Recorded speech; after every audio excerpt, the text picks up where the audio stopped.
اللہ اللہ اللہ۔ بسم اللہ الرحمن الرحیم۔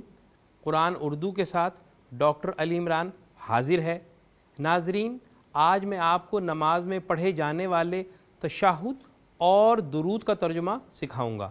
دیکھیں، لفظ اشہدو ہے جس میں اردو مفہوم شہادت ہے، یعنی گواہی۔ پھر حرف ان ہے، اس کا ترجمہ ہوگا کہ۔ اس کے بعد لا کا ترجمہ ہوگا نہیں، جیسے لامحدود۔ پھر لفظ الہ ہے، اس میں اردو مفہوم الہ ہے۔ اس کے بعد اللہ ہے، یعنی سوائے۔ پھر لفظ اللہ ہے جو اردو میں یہی فہم رکھتا ہے۔ پھر حرف واو ہے، جیسے شعر و شاعری، یعنی اور۔ اس کے بعد حرف انا ہے، جس کا ترجمہ ہوگا بے شک۔ پھر محمد ہے، یہ رسول اللہ صلی اللہ علیہ وسلم کا نام مبارک ہے۔ پھر لفظ عبدہ ہے، جس میں اردو فہم عبد ہے، یعنی غلامی۔ اس کے بعد رسولہ ہے، جس میں اردو فہم رسول ہے۔ اس کے بعد درود شریف ہے۔ دیکھیں، لفظ اللہم میں اردو فہم اے اللہ ہے۔ اس کے بعد لفظ صل ہے، جس میں اردو لفظ صلاۃ ہے۔ پھر حرف اللہ کا ترجمہ ہوگا پر، جیسے السلام علیکم، تم پر سلام ہو۔ پھر آل ہے، یعنی آل اولاد۔ اس کے بعد حرف کما کا ترجمہ ہوگا جیسے ہم اردو میں کہتے ہیں کما حقہ۔ پھر صلیتا میں اردو فہم صلاۃ ہے۔ اس کے بعد لفظ ابراہیم ہے، یہ حضرت ابراہیم علیہ السلام کا نام ہے۔ اس کے بعد حرف انا کا ترجمہ ہوگا بے شک۔ پھر لفظ حمید ہے، جس میں اردو لفظ حمید ہے، اور مجید میں اردو لفظ مجید ہے، یعنی شرف و کرم میں کثرت کی انتہا تک پہنچنے والا۔ ناظرین، آپ نے دیکھا کہ سوائے حروف ان، انا اور انا کے تمام الفاظ و حروف اردو فہم رکھتے ہیں۔ الحمدللہ، آج ہم نے جو الفاظ و حروف سمجھے ہیں وہ قرآن پاک میں کم و بیش 10,369 مرتبہ دہرائے گئے ہیں۔ دیکھیں، اشہدو، عبدہ، رسولہ، صلیتا اور انکا کے ساتھ سرخ یا سبز رنگ کی علامات جڑی ہیں۔ یہ پروناؤنز ہیں، یہ ضمائر ہیں، جیسے میں، تم، ہم اور وہ وغیرہ۔ جو الفاظ کے ساتھ 6 علامات الف، ت، نون، یہ، کاف اور ہے کی شکل میں جڑی ہوتی ہیں۔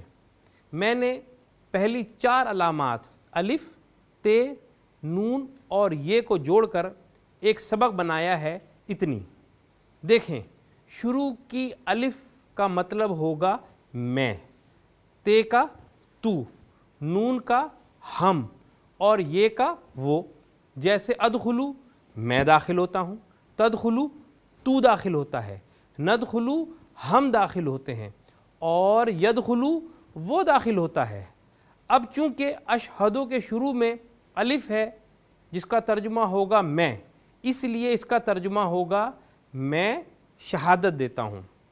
لیکن یہ بات بھی یاد رکھیں کہ شروع کے الف کے فوراً بعد یا آخری حرف پر اگر ساکن ہو تو اب یہ حکم بن جائے گا، جیسے ادخل، تو داخل ہو۔ اس طرح دیکھیں کہ سل کے شروع میں الف کی علامت تو نہیں ہے، لیکن دوسرے حرف لام پر ساکن کی علامت ہے، جس کی وجہ سے یہ حکم بن گیا، اور اس کا ترجمہ ہوگا تو صلاۃ بھیج۔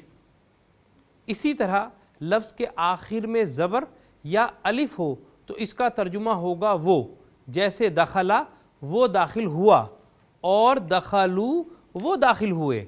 پھر ت زبر تا کا ترجمہ ہوگا تو، جیسے دخلتا، تو داخل ہوا، اور نون الف نا کا ترجمہ ہوگا ہم یا ہمارا، جیسے دخلنا، ہم داخل ہوئے، ربنا، ہمارا رب۔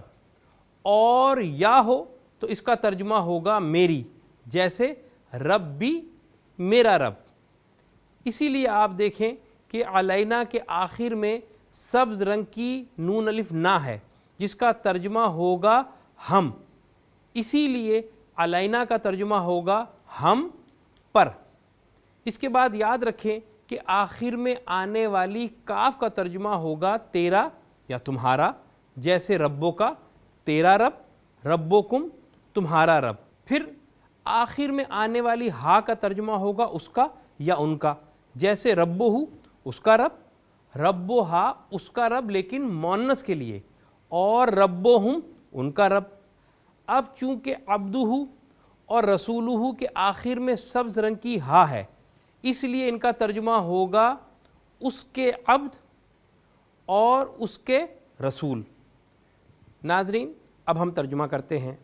میں شہادت دیتا ہوں کہ اللہ کے سوا کوئی الہ نہیں، اور میں شہادت دیتا ہوں کہ بے شک محمد اس کے عبد اور اس کے رسول ہیں۔ اے اللہ تو صلوات بھیج محمد پر اور آل محمد پر، جیسے تو نے ابراہیم پر اور آل ابراہیم پر صلوات بھیجی، بے شک تو حمید و مجید ہے۔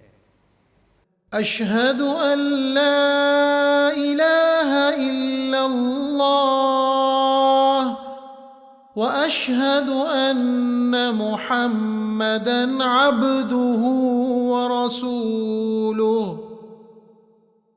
اللہم صل علی محمد وعلی آل محمد كما صليت على إبراهيم وعلى آل إبراهيم إنك حميد مجيد۔ ناظرین، اسی طرح آپ کسی بھی آیت کا ترجمہ بآسانی کر سکتے ہیں، ضرور کیجیے گا۔ دعاؤں کی درخواست کے ساتھ ڈاکٹر علی عمران کو اجازت دیں۔ اللہ نگہبان۔